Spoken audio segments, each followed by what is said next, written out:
So আজকের যে ঘটনাটি আমার এক বড় ভাইয়ের কাছ থেকে শোনা। তো ঘটনাটি তিনি আমাকে যেভাবে বলছেন আমি আপনাদের সামনে সেভাবে উপস্থাপন করার চেষ্টা করব। সময়টা তখন ছিল 2013 সালের 26 মে, পরন্ত বিকেল। স্বাভাবিকভাবেই আর 5টা দিনের মতোই স্বাভাবিকভাবেই সেদিনের বিকেলটা ছিল। রৌদ্রতাপে পিচ ঢালা রাস্তা, মানুষের চলাফেরা যেন নিত্যদিনের মতোই। কিছুটা এগিয়ে যেতেই রাস্তার মাঝখানে একটি ভিড় দেখা যাচ্ছিল। ধীরে ধীরে উৎসুক জনতা সেই ভিড়ের মধ্যে সামিল হতে লাগলো। সময়ের সাথে সাথে সেই ভিড় বাড়তে থাকে এবং উৎসুক জনতা সেই ভিড়ের মধ্যে আবিষ্কার করে স্কুল ইউনিফর্ম পরা 16-17 বছর বয়সী এক কিশোরকে, যে কিনা রাস্তার মাঝখানে অচেতন অবস্থায় পড়ে আছে। অনেকে মনে করে ছেলেটি হয়তো রোদের কারণে মাথা ঘুরে পড়ে গেছে। দু একজন ব্যক্তি ছেলেটির গায়ে হাত রেখে বুঝতে পারে যে ছেলেটি আর বেঁচে নেই। বিষয়টি নিশ্চিত হতে কয়েকজন ছেলেটির গলায় এবং কবজিতে হাত দিয়ে পরীক্ষা করে দেখে এবং পরীক্ষা করে বুঝতে পারে ছেলেটি সত্যিই মারা গেছে। সে তার নিথর দেহ নিয়ে রাস্তার মাঝখানে পড়ে আছে। উৎসুক জনতার মাঝে কেউ একজন পুলিশকে ফোন করে এবং যথারীতি পুলিশ ঘটনাস্থলে চলে আসে। পুলিশ ঘটনাস্থলে এসে উৎসুক জনতাকে সরিয়ে দিয়ে যথাক্রমে তাদের আইনি প্রক্রিয়া চালু করে দেয় এবং পুলিশ ছেলেটির শার্টের এবং প্যান্টের পকেট চেক করতে থাকে যদি ছেলেটির কোনো পরিচয় পাওয়া যায়। পুলিশ অনেক খোঁজাখুঁজির পরও ছেলেটির ব্যাগ থেকে উত্তরবঙ্গের কোনো একটি জেলার ঠিকানা ছাড়া তেমন আর কিছুই খুঁজে পান না। এরপর পুলিশ লাশটিকে ময়নাতদন্ত বা পোস্টমর্টম করার জন্য বাংলাদেশের একটি সুনামধন্য মেডিকেল হাসপাতালে পাঠিয়ে দেয়। যথারীতি লাশটি সেই মেডিকেল হাসপাতালে চলে যায় এবং সেখানে একজন চিকিৎসক লাশটিকে শেষবারের মতো পরীক্ষা নিরীক্ষা করে এবং চিকিৎসক একটি স্ট্রেচারে করে লাশটিকে মর্গে পাঠিয়ে দেন। অল্প কিছু সময়ের মধ্যে ডোম চলে আসে। ডোম ছিল মধ্যবয়স্ক একজন পুরুষ। ডোমের মাথায় কাঁচা পাকা চুল এবং মুখে চাপদাড়ি এবং সেই ডোম যিনি ছিল তিনি নেশায় বোধ হয়েছিল। ডোমরা সাধারণত এমনই হয়ে থাকে। লাশ কাটার আগে ডোমদের প্রচুর নেশা করতে হয়। ডোম লাশটি কাটার জন্য তৈরি হয়ে যায়, কিন্তু কর্তব্যরত চিকিৎসক তখনও অনুপস্থিত ছিলেন। মেডিকেলের একজন স্টাফ এসে খবর দিয়ে যায় যে ডাক্তার আসতে একটু দেরি হবে। ডোম অনেক এক্সপিরিয়েন্স হওয়ার কারণে সে চিন্তা করে ডাক্তারকে ছাড়াই সে লাশটি কাটা শুরু করবে। ডোম চিন্তা করেন লাশটির অর্গানগুলো কেটে রেখে ডাক্তার সাহেব পরে এসে সেগুলো চিকিৎসা করে পরীক্ষা করে দেখবেন। এই ভেবে সে লাশটি কাটা শুরু করে দিল। লাশ কাটার এক পর্যায়ে লাশটির গলা বরাবর অংশ কাটার পর ডোমটি সেখানে একটি পাথর দেখতে পেল। সেখানে রক্ত থাকার কারণে পাথরটি ভালো মতো বোঝা যাচ্ছিল না। সো ডোম কি করলো, পাথরটি নিয়ে পাশে থাকা একটি বালতির পানিতে চুবিয়ে পাথরটি ভালো করে পরীক্ষা করে দেখলো। পাথরটি একটি নীল রঙের পাথর ছিল। পাথরটি দেখে বেশ দামি মনে হচ্ছিল। এই কারণে ডোম লোভ সামলাতে না পেরে পাথরটি তার নিজের প্যান্টের পকেটে রেখে দেয় এবং সে ভেবেছে যে এই পাথরটি বিক্রি করে সে তার নেশার সামগ্রী কিনবে। ডোম ছেলেটির লাশটি কাটা শেষ করবেন এমন সময় সেখানকার কর্তব্যরত চিকিৎসক চলে আসেন এবং তিনি সমস্ত অর্গানগুলো পরীক্ষা নিরীক্ষা করে বুঝতে পারেন ছেলেটি কী কারণে মারা গিয়েছে এবং চিকিৎসক ডোমকে বলেন আপনি লাশের বাকি সমস্ত কাজ শেষ করে বাড়ি চলে যেতে পারেন, আমি বেরোচ্ছি। এই বলে চিকিৎসক রুম থেকে বেরিয়ে চলে যান এবং ডোম লাশটি সেলাই করতেছিলেন এবং ডোম এমন সময় একটি পুরুষ কণ্ঠে করুণ কান্নার আওয়াজ শুনতে পায়। কান্নার আওয়াজটি এতটাই করুণ ছিল যে যে কেউ শুনলে কষ্টে তার বুকটা ফেটে যাবে। ডোম চিন্তা করতে লাগলো আজ পর্যন্ত এখানে কাজ করতেছি, এখন পর্যন্ত কোনো কিছু শুনলাম না, আজকে আবার হঠাৎ করে কোথা থেকে এরকম আওয়াজ আসতেছে। মনে হয় আজকে একটু বেশি নেশা করে ফেলছি, তাই এরকম ভুলভাল আওয়াজ শুনতেছি। মনে মনে এসব কথা চিন্তা করে ডোম তার লাশ সেলাইয়ের কাজে মনোযোগ দেয়। ডোমের লাশ সেলাই করা প্রায় শেষের দিকে এমন সময় একটি পুরুষ কণ্ঠে তাকে খুব সুন্দর করে বলে যে যেটি নিয়েছো সেটি ফেরত দিয়ে যাও।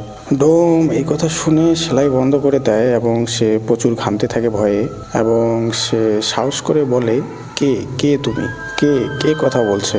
ডোমের এরকম কথা শেষ হওয়ার আগেই সেই পুরুষ কণ্ঠ আবার বলে ওঠে যা নিয়েছো তা ফেরত দিয়ে দিও, নাহলে বড় ক্ষতি হবে।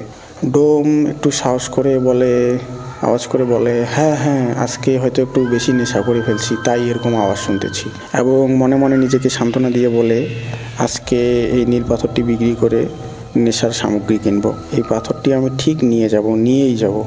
ডোম আবারও তার সেলাইয়ের কাজ শুরু করে, কিন্তু একটু পর সেই পুরুষ কণ্ঠের কান্নার আওয়াজটি তার কানে ভেসে আসে এবং কান্নার আওয়াজটি অনেক তীব্র হচ্ছিল এবং আওয়াজটি এমনভাবে আসে, একবার তার বাম কান থেকে ডান কানে, একবার তার ডান কান থেকে বাম কানে আসতে থাকে এবং পরক্ষণেই কান্নার আওয়াজটি থেমে যায় এবং রুমটা পিন ড্রপ সাইলেন্ট হয়ে যায় এবং পরক্ষণেই রুমের চার কোণা থেকে আবার কেউ বলতেছে, ফিরিয়ে দাও, যেটা নিয়েছো সেটা ফিরিয়ে দাও, নিয়ে যেও না এখান থেকে, ফিরিয়ে দাও।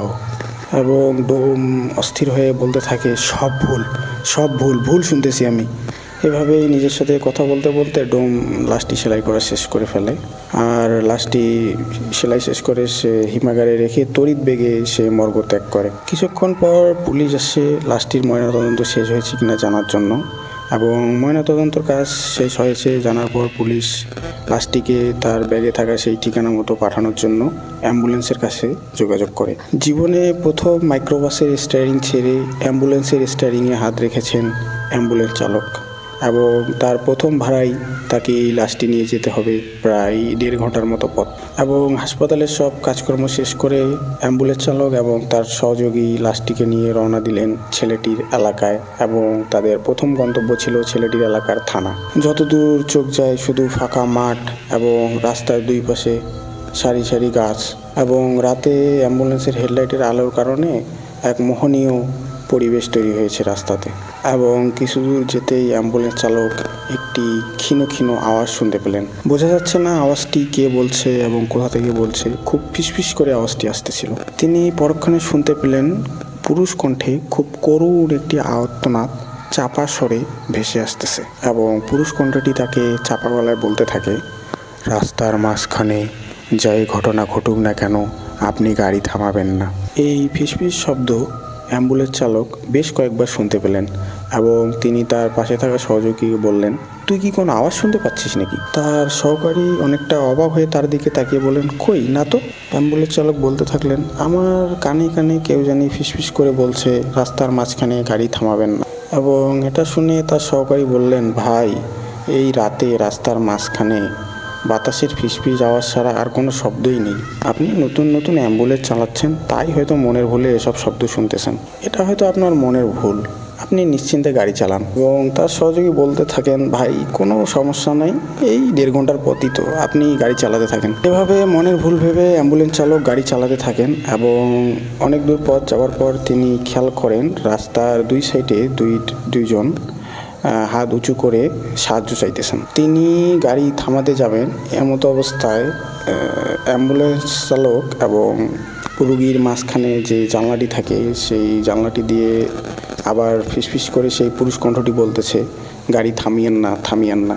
এবারের অনুরোধটা তিনি যেন একটু স্পষ্টভাবেই শুনতে পেলেন এবং তিনি খেয়াল করলেন তার পাশে থাকা হেল্পার খুব স্বাভাবিকভাবে বসে আছে এবং সে রাস্তার দুই পাশে থাকা লোকগুলোকেও খেয়াল করতেছে না। তাই তিনি লোক দুটোকে সাইড কাটিয়ে গাড়ি না থামিয়ে চলে গেলেন এবং কিছু দূর যাওয়ার পর তিনি খেয়াল করলেন এবং রাস্তার পাশে সেই দুজন লোক আবারও হাত দাঁড়িয়ে সাহায্য চাইতেছে।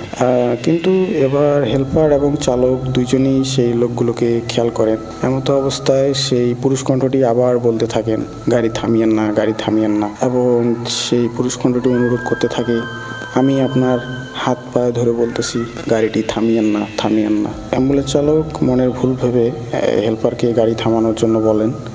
হেল্পার বলেন, ভাই গাড়ি থামিয়েন না, নির্জন রাস্তা, এভাবেই অনেক ডাকাতি হয়। কিন্তু চালক সেই মহিলা মানুষকে দেখে গাড়িটি দাঁড় করালেন এবং হেল্পার লক্ষ্য করলেন রাস্তায় দাঁড়িয়ে থাকা লোক দুজন মধ্যবয়স্কী পুরুষ এবং মহিলা।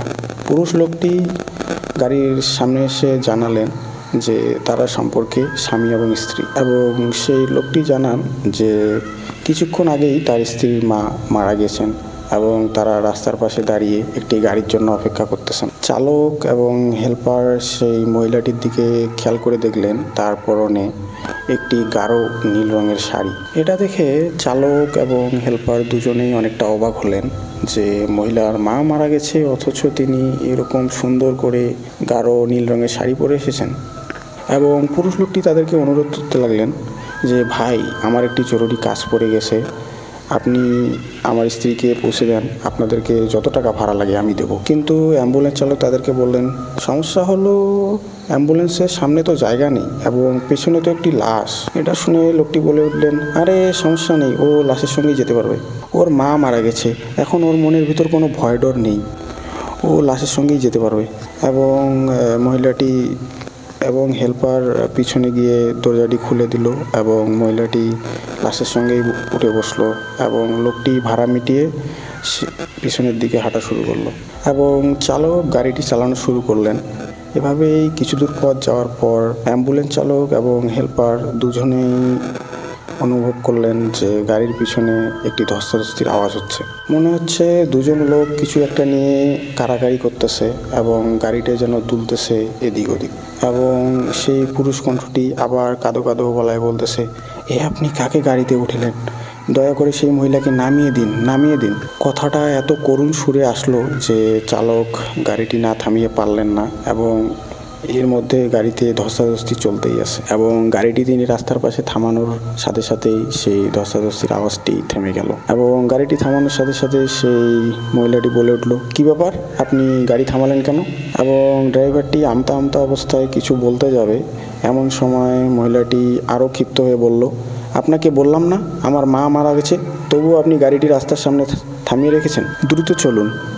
এবং কথা শুনে ড্রাইভার গাড়িটি আবার চালানো শুরু করলো এবং গাড়িটি চালানোর সঙ্গে সঙ্গেই আবার সেই ধস্তাধস্তির আওয়াজ শুরু হয়ে গেল এবং কিছু দূর পথ যাওয়ার পর মহিলাটি বলে উঠল, গাড়ি থামান, আমি এখানে নেমে যাব। মহিলার কথা শুনে ড্রাইভার এবং হেল্পার অনেকটা অবাক হয়ে গেলেন, কারণ রাস্তার আশেপাশে শুধু ফসলি জমি ছাড়া কোনো বাড়িঘর ছিল না। এমত অবস্থায় হেল্পার গাড়ি থেকে নেমে দরজা খুলে দিলেন এবং মহিলাটি নেমে সেই ফসলি জমির মাঝখানে হারিয়ে গেল। এরপর তারা গাড়ি নিয়ে কোনো ঝামেলা ছাড়াই মাঝরাতেই সেই ছেলেটির এলাকায় পৌঁছালেন এবং সেই থানা থেকেই ছেলেটির লাশ নিয়ে পুলিশের সাহায্যে তারা ছেলেটির বাড়িতে গেলেন এবং তারা যখন লাশটি নামাতে যাবে তারা লক্ষ্য করলো লাশটির পা থেকে রক্ত ঝরতেছে এবং সেই রক্ত অ্যাম্বুলেন্সের স্ট্রেচার বেয়ে অ্যাম্বুলেন্সের মেঝেতে পড়েছে। এবং এই ঘটনাটি দেখে তো সবাই অবাক, কারণ ছেলেটি মারা গেছে অনেক আগেই, মৃত্যুর এতক্ষণ পর্যন্ত রক্ত থাকার কথা না, রক্ত জমাট বেঁধে যায়। আর এই মৃতদেহ থেকে এমন তাজা রক্ত পড়া সত্যি ভয়ঙ্কর। এবং তারা রক্তের উৎস খুঁজতে গিয়ে দেখতে পেল লাশের ডান পায়ে উরুর কাছে একটি ক্ষত এবং ক্ষতটি দেখে মনে হচ্ছে যে অনেক সময় ধরে যোগ রক্ত চুষে খেলে যেমন ক্ষত হয়, ক্ষতটি ঠিক তেমনই। এবং তখনও লাশটি থেকে রক্ত চুইয়ে পড়তেছে এবং লাশটিকে গোসল করিয়ে কাফন পরিয়ে লাশটিকে মাঝরাতেই জানাজা দেওয়ার জন্য নিয়ে যাওয়া হয়। যেহেতু রাতেই কবর দেওয়া হবে সেহেতু চালক এবং হেল্পার চিন্তা করলেন যে কবরটা দিয়েই যাই। লাশ যখন কবরে নামিয়ে বাঁশের খাড়াল দিয়ে কবর দেওয়া হচ্ছে সেই সময় চালক এবং হেল্পার তখন কবর থেকে একটু দূরেই ছিলেন এবং তারা খেয়াল করলেন যে কয়েকটি কবর পরেই 16 থেকে 17 বয়সী একটি ছেলে তাদের দিকে এক দৃষ্টিতে তাকিয়ে আছেন এবং অঝরে কেঁদে চলেছেন। চালক এবং হেল্পার ভাবলেন যে ছেলেটি হয়তো তাদের বন্ধু, এই জন্য বন্ধুর মারা যাওয়াতে এভাবে কেঁদে চলেছেন। এবং তিনি খেয়াল করে দেখলেন যে ছেলেটি শুধু তার দিকেই তাকিয়ে কান্না করে যাচ্ছেন, কারো দিকে তাকাচ্ছিলেন না। এটা দেখে চালক অনেকটা ভয় পেয়ে যায় এবং চালক এবং হেল্পার কবর দেওয়া শেষ করে বাড়ির পথে রওনা দিলেন। এবং বাড়ির পথে রওনা দেওয়ায় তারা মাঝ রাস্তায় দেখতে পেলেন যে সেই কবরস্থানে থাকা ছেলেটি রাস্তার পাশে দাঁড়িয়ে তাদের দিকে তাকিয়ে আছে এবং অঝরে কেঁদে চলেছে। এবং কিছুক্ষণ পরপরই চালক ছেলেটিকে রাস্তার পাশে দেখতে পাচ্ছিলেন এবং তার মনে শুধু একটাই প্রশ্ন যে ছেলেটিকে সে বের করে দেওয়া আসার পরেও কেন তাকে এভাবে দেখতে পাচ্ছেন, আর শুধুমাত্র তার দিকে তাকিয়েই কেন ছেলেটি কান্না করতেছে। এভাবে যেতে থাকতে থাকতে চালক আবার লক্ষ্য করেন যে ছেলেটি তার দিকে তাকিয়ে কান্না করতেছে। এসব ভাবতে ভাবতে চালক হঠাৎ করে চিৎকার শুনতে পারেন এবং চিৎকারটি ছিল তার হেল্পারের। এবং হেল্পারের চিৎকার শুনে সামনে তাকাতেই চালক দেখেন যে অপর দিক থেকে একটি মালবাহী ট্রাক আসতেছে তাদের দিকে এবং কিছু বোঝার আগেই ট্রাকটি অ্যাম্বুলেন্সটিকে ধাক্কা মারে। অ্যাক্সিডেন্টের পরেই চালক এবং হেল্পার জ্ঞান হারিয়ে ফেলেন। কিন্তু কিছুক্ষণ পরেই তাদের আবার জ্ঞান ফিরে আসে এবং চালক এবং হেল্পার লক্ষ্য করলেন যে কিছুই হয়নি তাদের। একটু আগেই যে ট্রাকের সঙ্গে অ্যাক্সিডেন্ট হলো তাদের কোনো কিছুই নেই, তারা কোনো কিছুই লক্ষ্য করলেন না এবং অ্যাক্সিডেন্টের কোনো চিহ্ন পর্যন্ত নেই, সব কিছুই স্বাভাবিক ছিল এবং তারা স্বাভাবিক হয়ে আবার গাড়ি চালাতে শুরু করলেন। একটু দূরে এসে তারা খেয়াল করলেন আবারও সেই ছেলেটি রাস্তার পাশে বসে তাদের দিকে তাকিয়ে কান্না করতেছে এবং ছেলেটির দিকে তাকাতেই তারা আবার আগের মতো করে অ্যাক্সিডেন্ট করলো। জ্ঞান হারানোর পর তারা কয়েক মুহূর্তের জন্য আবার জ্ঞান ফিরে দেখেন যে সব কিছুই স্বাভাবিক।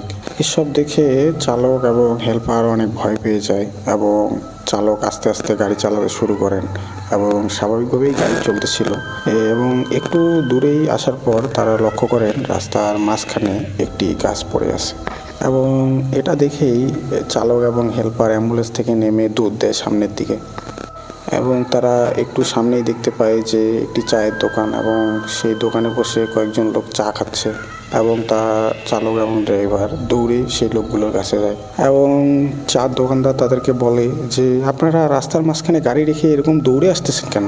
এবং চালক বললেন আপনারা দেখলেন না আমাদের গাড়ির উপর একটি গাছ ভেঙে পড়লো। এটা শুনে তো চা দোকানদার এবং আশেপাশের লোকজন সবাই অবাক দৃষ্টিতে তাদের দিকে তাকিয়ে আছে। কোথায় গাছের ডাল ভেঙে পড়েছে? আমি তো দেখছি সব ঠিকই আছে। আমি তো দেখলাম আপনারা গাড়ি থেকে নেমে আমার দিকে দৌড়ে আসতেছেন। আমি তো দেখলাম আপনারা রাস্তার মাঝখানে গাড়ি হার্ট ব্রেক করলেন এবং কি এমন হলো যে আপনারা দৌড়ে আমাদের দিকে চলে এলেন? এবং চালক ও হেল্পার পিছনে তাকিয়ে দেখলো যে সব কিছুই ঠিকঠাক ছিল এবং কোথাও কোনো গাছের ডাল ছিল না এবং তারা ভয়ে ভয়ে রাতটা সেই চায়ের দোকানে কাটিয়ে সকালে রওনা দিল এবং চালক বাড়ি ফিরে তার সেই অ্যাম্বুলেন্স চালানোর চাকরি ছেড়ে দেন, কারণ প্রথম ভাড়ায় সে এরকম একটা অভিজ্ঞতার সম্মুখীন হয়েছেন। কিন্তু এসব কিছুর পরেও সেই ঘটনাটি যেন চালকের পিছু ছাড়ছিল না এবং তিনি প্রতি রাতেই একটি স্বপ্ন দেখতেছিলেন এবং তিনি স্বপ্নে দেখেন যে একজন 50 বছর বয়সী লোক তাকে এসে বলতেছেন এবং সেই বৃদ্ধ লোকটি তাকে এসে বলতেছে যে কেন তিনি সেদিন সেই মহিলাটিকে গাড়িতে ওঠালেন। আমাদের অবাক করার বিষয় হচ্ছে যে চালক এই লোকটিকে চিনে না এবং তিনি আগে কখনো এই লোকটির চেহারা পর্যন্ত দেখেনি। এক পর্যায়ে গিয়ে তিনি স্বপ্নে দেখলেন যে লোকটি তাকে একটি জিনিস ফিরিয়ে দেওয়ার জন্য অনুরোধ জানাচ্ছে, যে জিনিসটি ড্রাইভারের অজানা। এরপরেই অ্যাম্বুলেন্স চালকের ঘুম ভেঙে যায় এবং তিনি ঘটনাটির কোনো ব্যাখ্যা খুঁজে পাচ্ছিলেন না। তিনি প্রথম দিন এটি স্বাভাবিকভাবেই নিলেন, কিন্তু এভাবে তিনি 2 সপ্তাহ টানা সেই স্বপ্নটি দেখতে থাকলেন এবং স্বপ্নটিতে সেই বৃদ্ধ লোকটি তিনি বারবার তাকে অনুরোধ জানাচ্ছিলেন সেই জিনিসটি ফিরিয়ে দেওয়ার জন্য। এসব তিনি সহ্য করতে না পেরে তিনি সেই ছেলের বাড়িতে চলে যান এবং বাড়িতে গিয়ে লক্ষ্য করেন যে তার বাবাও মারা গেছে এবং তার বাবাকে সেই ছেলেটির পাশেই কবর দেওয়া হয়েছে এবং তিনি তার বাড়ির আশেপাশে কয়েকজনকে তার স্বপ্নে দেখা সেই বৃদ্ধটির বর্ণনা দিলেন যে এমন কাউকে তারা দেখেছে কিনা এবং সবাই তাকে হতাশ করে দিয়ে বলেন যে এমন কাউকে তারা কোনো দিন দেখেনি এবং সেখানে তিনি কোনো তথ্য না পেয়ে আবার বাড়িতে চলে আসেন। কিন্তু সেই বৃদ্ধ লোকটি কোনোভাবেই তার পিছু ছাড়ছিল না। এসব ঘটনা তিনি সহ্য করতে না পেরে সেই ঘটনার ব্যাখ্যা জন্য তিনি মরিয়া হয়ে ওঠেন এবং সেই হাসপাতালের উদ্দেশ্যে রওনা দেন এবং মেডিকেলে এসে তিনি যেই ডাক্তার সেই ছেলেটির পোস্টমর্টম করেছিল সেই ডাক্তারকে খুঁজতে শুরু করেন এবং ডাক্তার ব্যস্ত আছি বলে সে বাইরে ডাক্তারের জন্য অপেক্ষা করতে থাকেন। ডাক্তার কিছুক্ষণ পর তার সঙ্গে এসে দেখা করার জন্য দেখা করে বলেন যে কি হয়েছে এবং কিছু বলার আগেই চালক ডাক্তারের পিছনে লক্ষ্য করেন এবং অজ্ঞান হয়ে মাটিতে লুটে পড়েন। এই দৃশ্য দেখার পর ডাক্তার আশেপাশে লোকজন ডাকতে শুরু করেন তাকে সাহায্য করার জন্য এবং ডাক্তার পিছনে তাকাতেই দেখেন যে খাকি পোশাক পরা একজন মধ্যবয়স্ক লোক অজ্ঞান হয়ে পড়ে আছে সেই চালকের মতো। ডাক্তার আশেপাশের লোকজন এবং স্টাফের সাহায্যে সেই দুজনকে নিয়ে রুমে শুয়ে দেন এবং কিছুক্ষণ পরেই সেই চালকের জ্ঞান ফিরে এবং সে জ্ঞান ফিরে ডাক্তারকে বলেন ওই লোকটিকে যে আপনার পিছনে দাঁড়িয়েছিল এবং লোকটি কোথায়। এবং এসব শুনে ডাক্তার কিছু বুঝতে পারে না এবং তাকে জিজ্ঞেস করে কোন লোকটি এবং চালক বলে যে আপনার পিছনে যে লোকটি দাঁড়িয়েছিল সেই লোকটি কোথায়, খাকি পোশাক পরা। এসব শুনে ডাক্তার অবাক হন, কারণ অ্যাম্বুলেন্স চালকটি এবং সেই খাকি পোশাক পরা লোকটি কেউই কারো পরিচিত না। কারণ ডাক্তার খুব ভালো করেই সেই খাকি পোশাক পরা লোকটিকে চিনতেন, তিনি সবসময় নেশায় বুঁদ হয়ে থাকতেন। কিন্তু চালক সেই লোকটিকে কেন খুঁজতেছে পাগলের মতো, সেটি চিকিৎসক কোনোভাবেই বুঝতে পারেন না। ডাক্তার কোনো কিছু বুঝতে না পেরে সেই চালককে সেই খাকি পোশাক পরা লোকটির রুমে নিয়ে যায় এবং জিজ্ঞেস করে যে সে এই বিছানায় শুয়ে থাকা লোকটির কথাই জিজ্ঞেস করছিল কিনা, এবং অ্যাম্বুলেন্স চালক হ্যাঁ বলেন এবং সেই লোকটির দিকে তাকিয়ে থাকেন এবং ডাক্তার তাকে জানায় যে বিছানায় পড়ে থাকা লোকটি এই হাসপাতালের ডোম। এবং অ্যাম্বুলেন্স চালক ডাক্তারকে সব কিছু খুলে বলতে থাকেন এবং কিছু বলার আগেই সেই বিছানায় শুয়ে থাকা ডোমের জ্ঞান ফিরে আসে এবং ডোমটি জ্ঞান ফিরে সেই অ্যাম্বুলেন্স চালকের দিকে তাকিয়ে বলতে থাকে যে সে কে এবং সে কেনই বা বারবার তার স্বপ্নে আসে। ডোমের কথা শুনে অ্যাম্বুলেন্স চালক পুরোপুরি বাকরুদ্ধ হয়ে যান এবং কিছুক্ষণ পর তিনি স্বাভাবিক হয়ে ডোমকে সেই একই প্রশ্ন আবার করতে থাকেন। তাদের এসব কথোপকথন শুনে ডাক্তার রীতিমতো বোকা বনে যায় এবং ডোম অনেকটা রাগান্বিত হয়েই অ্যাম্বুলেন্স চালককে বলছিল কেন সে তাকে সেই পাথরটি ফিরিয়ে দিতে বলতেছিল। এবং ডোমের কথা শুনে অ্যাম্বুলেন্স ড্রাইভার তাকে বলে, পাথর? কোন পাথর? আপনি আমাকে কি জানি বলছিলেন, আপনার কোনো কথাই আমার মাথায় ঢুকতেছিল না।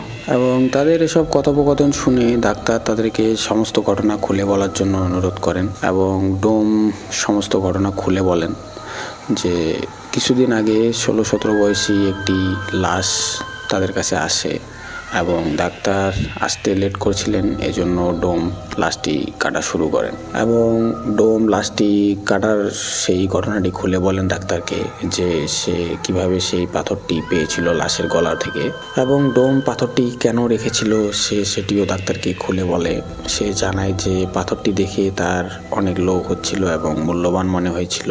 সে পাথরটি বিক্রি করে তার নেশার সামগ্রী কেনার জন্য মনে মনে অনেক খুশি হয়েছিল, এজন্যই সে পাথরটি রেখে দিয়েছিল। এবং সেদিন রাতে সে পাথরটি নিয়ে আসে।